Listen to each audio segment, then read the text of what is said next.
ahead for Europe and the rest of the world. Or you can order the booklet online at our website, tomorrowsworld.org. And you can even read it online if you wish. Call now. To receive this program's offer absolutely free, or if you would like more information, visit our website online at tomorrowsworld.org. Once again, that's tomorrowsworld.org. Or you can write us at the address shown.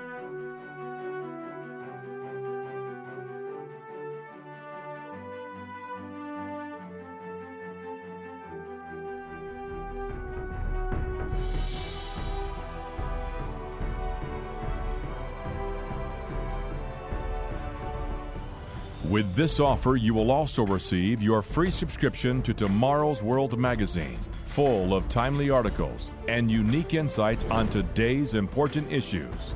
Tomorrow's World magazine keeps you up to date with world trends, Bible prophecy, and the very meaning of life itself. Tomorrow's World. Call now. In the first part of our program today, we saw that Europe is becoming a world power, soon to eclipse the United States as the premier world superpower. But Europe is not just a secular state, it's also becoming a religious one too.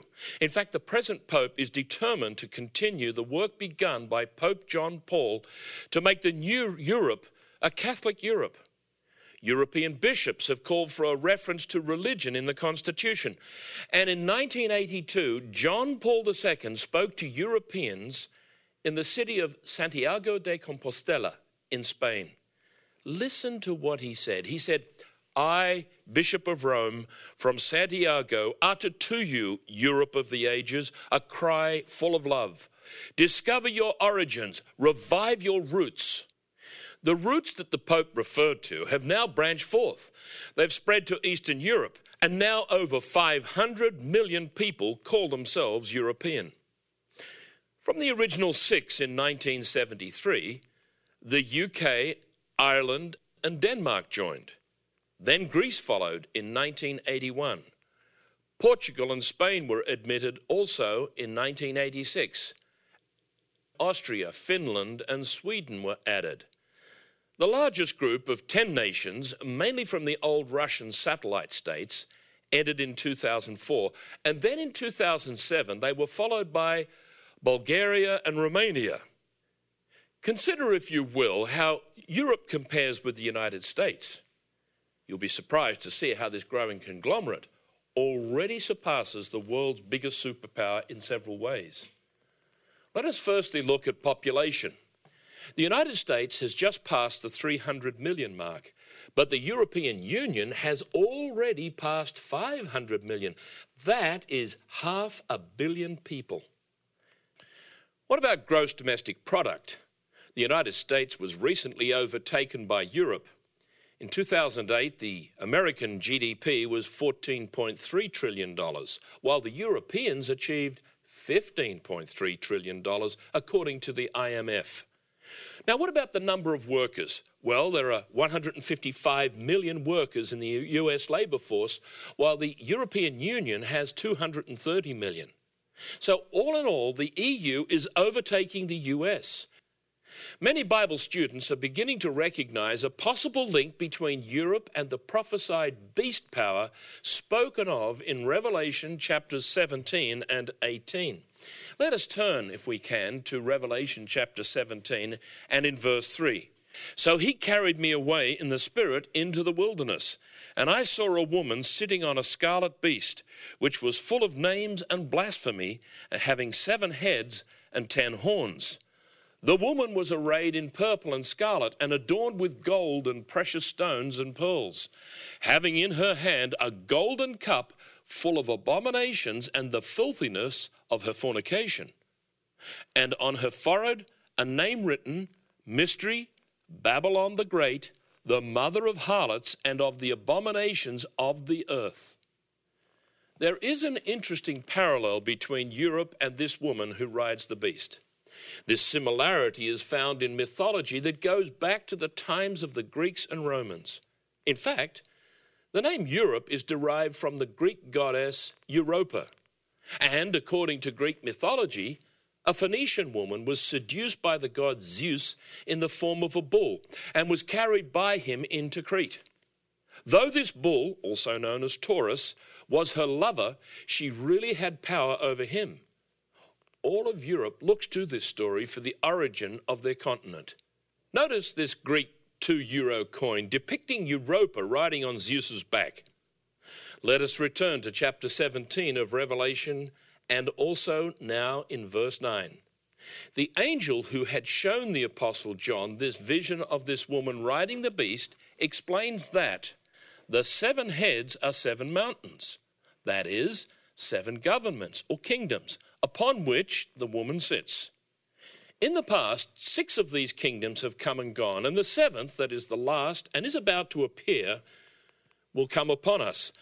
Since all previous kings have arisen in Europe, we would expect the last to arise there also. In this scenario, the woman has power over the decisions of the civil rulers of Europe. She does not have an army or a police force. She does not make the laws and enforce them.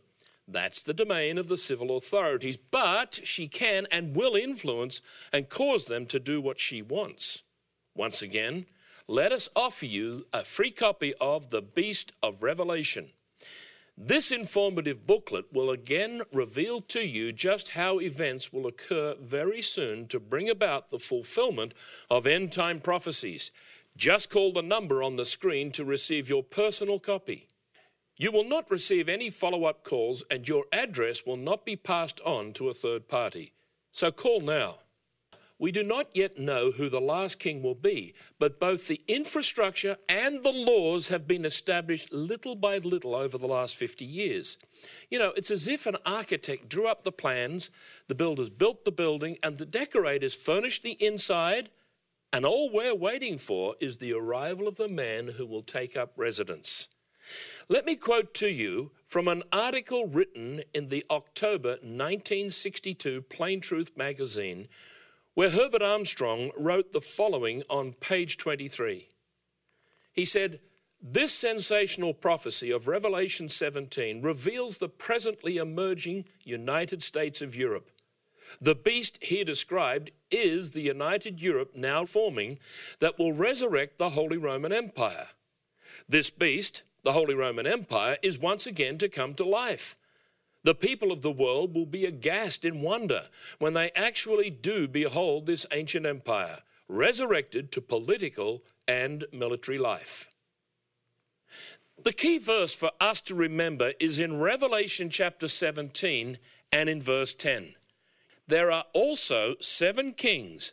5 have fallen, 1 is, and the other has not yet come. And when he comes, he must continue a short time. Who were these 5 kings who have fallen?